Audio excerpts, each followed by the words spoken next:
We'll get to Red Force in a second. This is a quick intro for Ferrari land. It is next to PortAventura if you're not familiar. Gates are right next to each other. It is a separate admission. Not too bad, I think around 35 euros. And it's only open 10:30 to 5:30, so it's not as open as long of hours as PortAventura.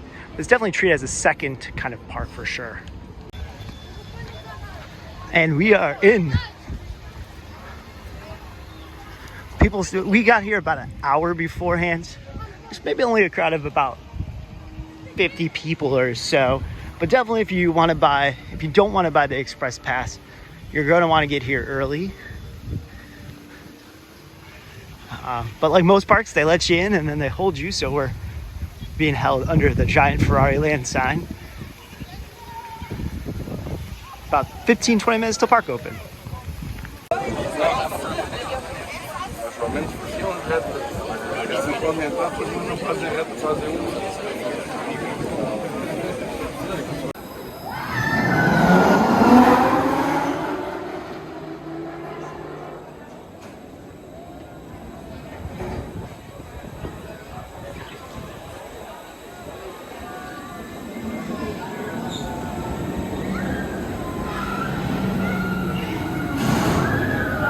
As you can imagine, everyone ran to Red Force. We're about 4 or 5 trains back. The queue is filling up fast. So you definitely want to get here a little bit early. They did open the gates about 5 minutes early. So I'd say if they open at 10:30, you can be at the front gate by 10. So you can get in line, beat the crowd. That's it, if you don't want to buy the express pass. Station looks like the pit wall. Like the garage over here. It's like an old school Ferrari paint job. Get the train.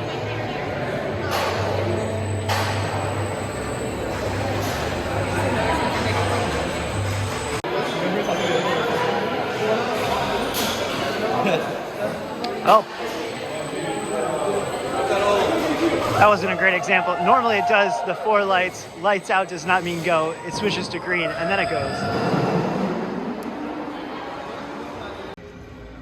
Station for Red Force. Pretty sweet looking there. One of the cooler station buildings I've seen. There it goes. Similar to Top Thrill Dragster, there is a whole grandstand area. So Red Force was surprisingly a good ride. It is an LSM launch, so the kick isn't as big as some of the hydraulic launches, that initial kick, but it did feel like it picked up speed and intensity along the course. It doesn't have the double twist like Top Thrill Dragster. You do get a great view. Facing out this way is the Mediterranean, so awesome view at the top. And then at the very end, you can't really see, it's right behind the trees, it does pop up to the brakes. So even though it slows you down quite a bit, it pops you up and you get a little bit of airtime going up into the brakes. So overall, really enjoyed it. If you watch F1, you know pit stops are incredibly important. It's all about speed and getting it right. They have your shot to try being part of the pit stop team.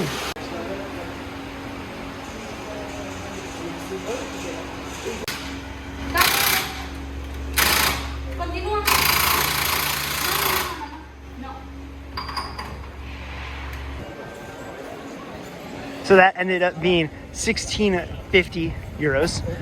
We got our photos taken. You have to get your photos taken. You have to pay for this. It's still your time going there, Andrew. Oh no. 5 minutes. Oh, that's not good. I didn't do great.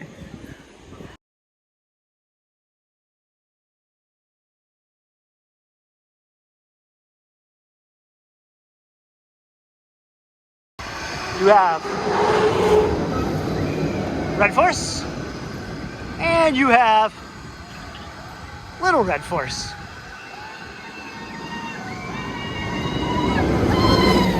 A little bit different in speed.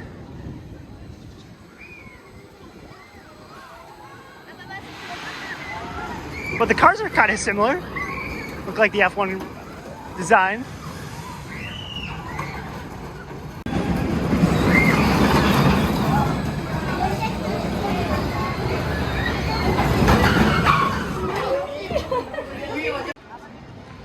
So the park isn't very big. Right over there is the arch, which you come in at. You got a restaurant gift shop there. As we turn, you got the driving cars over there. The big red building with the flying theater in the middle.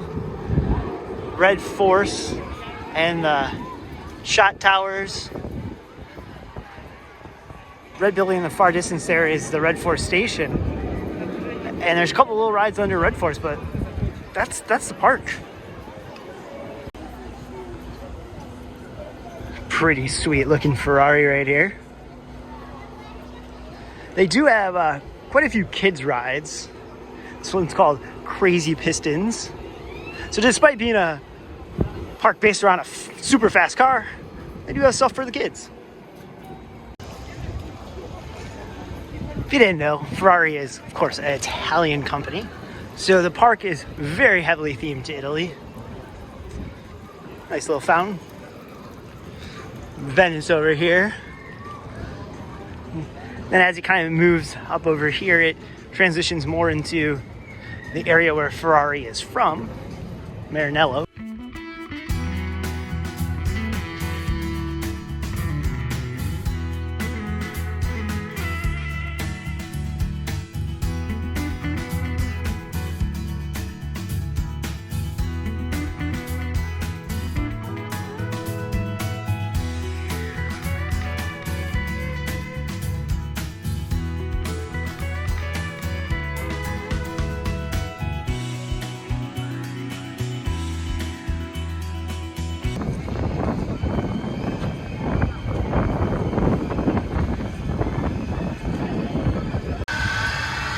Here is the Maranello Grand Race. Don't do a lot of racing. Similar to Ferrari World, it's just your antique car ride in Ferraris. Nicely landscaped. For being a simple antique car style ride, I mean, I know the capacity is low, but it has an hour and 40-minute wait. Probably driven by the fact that you can use Express on it, and that probably kills capacity even more. But an hour, 40-minute wait to ride these little cars. It does kind of go all around the park. You see the drop towers. It starts over there. That's the station you see in the middle. Comes all the way around. Headed into the Maranello. Sounds like a car needs WD-40 down there. Maranello Racing. Maranello Grand Race, that's what it's called. Quite the elaborate setup here. Quite the long line.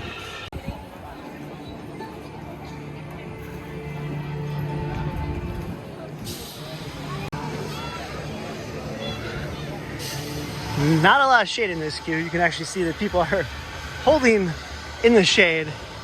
No one wants to wait where there's no shade. Build some shade. Come on, guys. It's a theme at this whole resort. And lights out. We're going the top speed of... Oh, we're picking up. We're picking up here. I never knew Brian was an F1 driver. We're going to pass on the inside corner here. Just call you Sebastian Vettel from his Ferrari days. Oh, wait, no, guess not.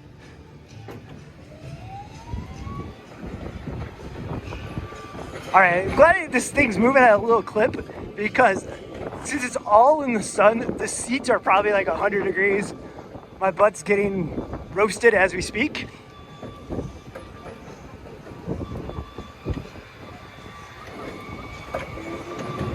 Ah, here comes Right, eyes on the road. He's trying to get us killed here because he wants to look at roller coasters. You don't want that to happen.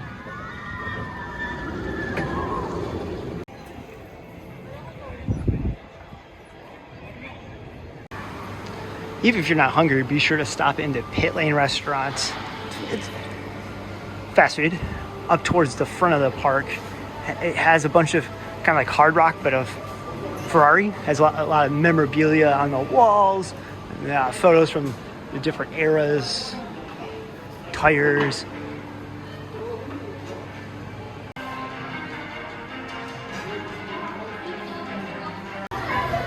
Right at the entrance of the park in this giant red building, there's a lot of red buildings, is Flying Dreams Flying Theater. Inside Flying Dreams, the line is great movie ride style.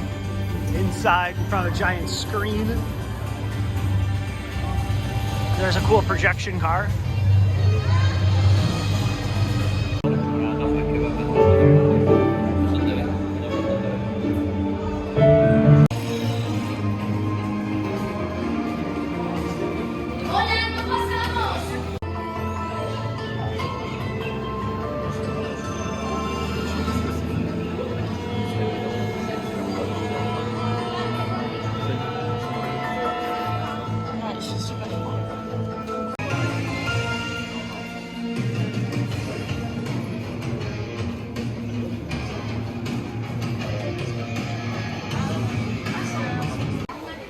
So Flying Dreams was exactly what you expect. Soaring style ride. Unfortunately, following the trend of Soaring 2.0, a lot of it was CGI. A few parts that weren't CGI, they CGI'd the cars in. A little bit of a bummer. Not liking that trend. I thought Soaring did a really good job, initial one, of keeping it real.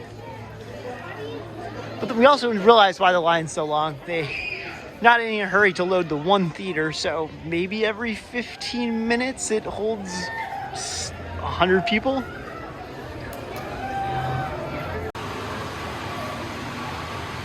Two of the best right there. And another great one right there.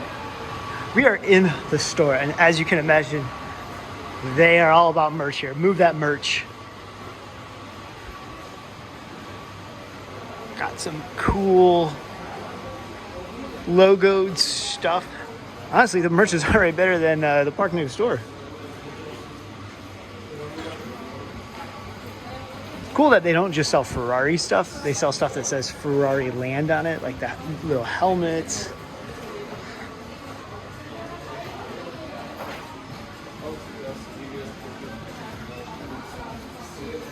And then you got your more generic Ferrari racing, Scudero Ferrari racing stuff.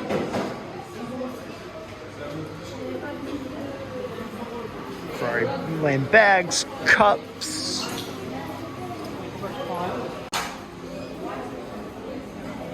They got fancy watches. Well, not too fancy, like 150, 120, 100, 250.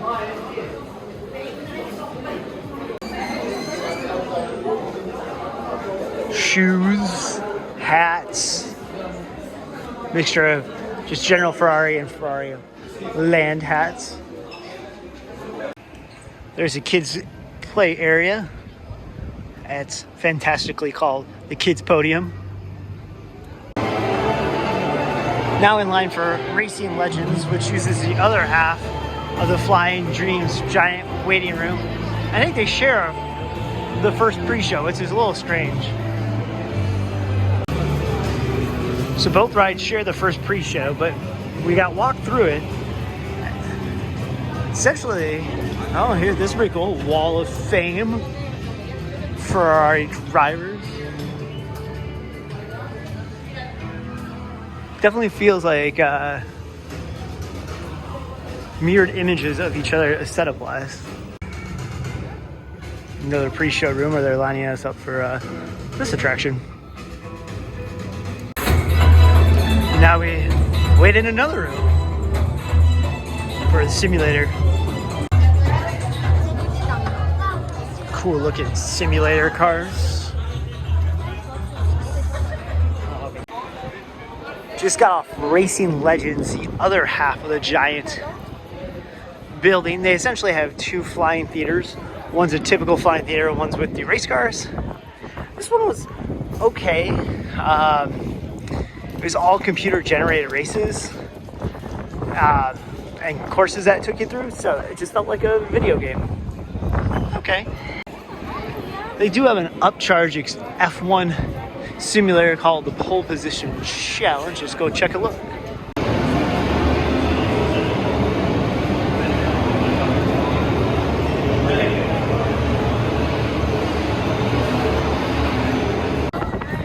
On the back side of the Flying Theater building is a gallery to show off cars that can never drive or own.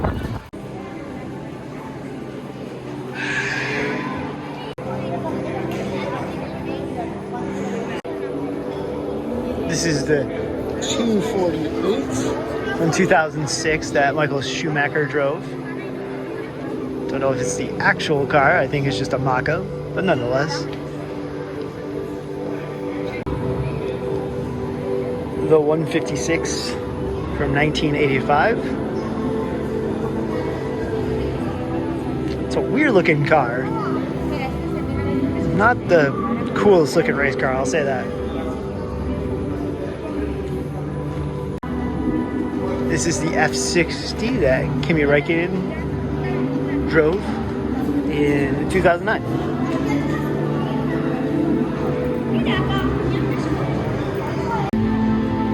They have a model of the park. Give you a quick overview. Entrance. You see how big the little race car driving experience is. You got Red Force that runs the whole length of the park. We're currently inside the giant red building in the middle.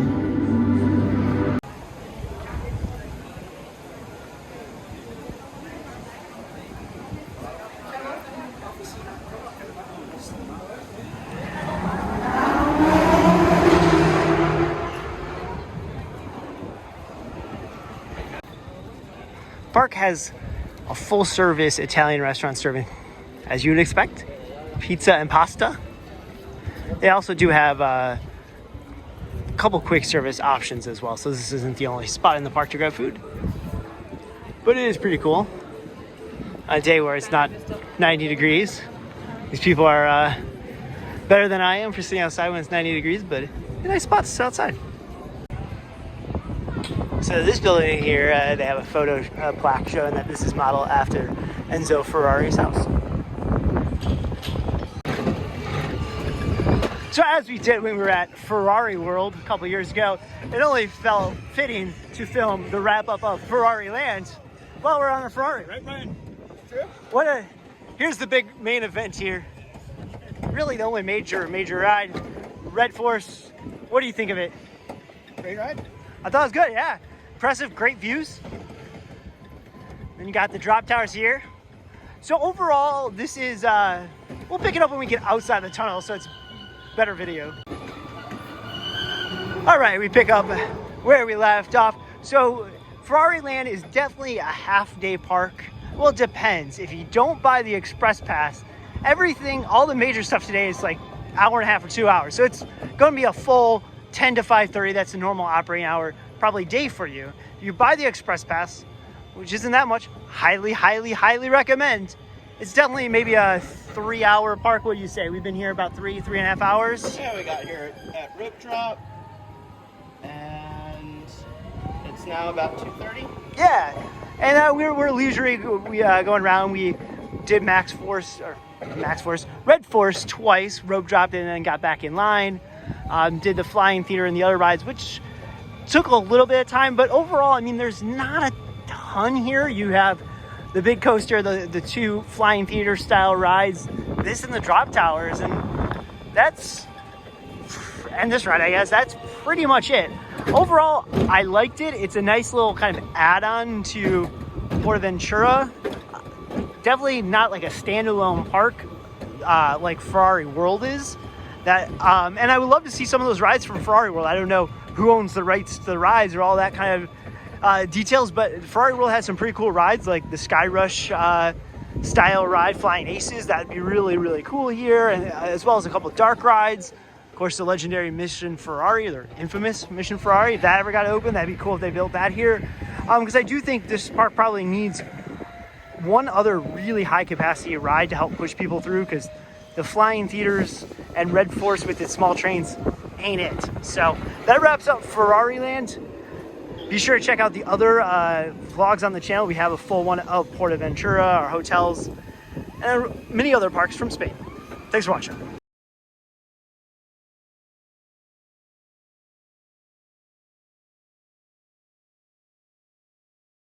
Box, box, box, box, box, box, this lap.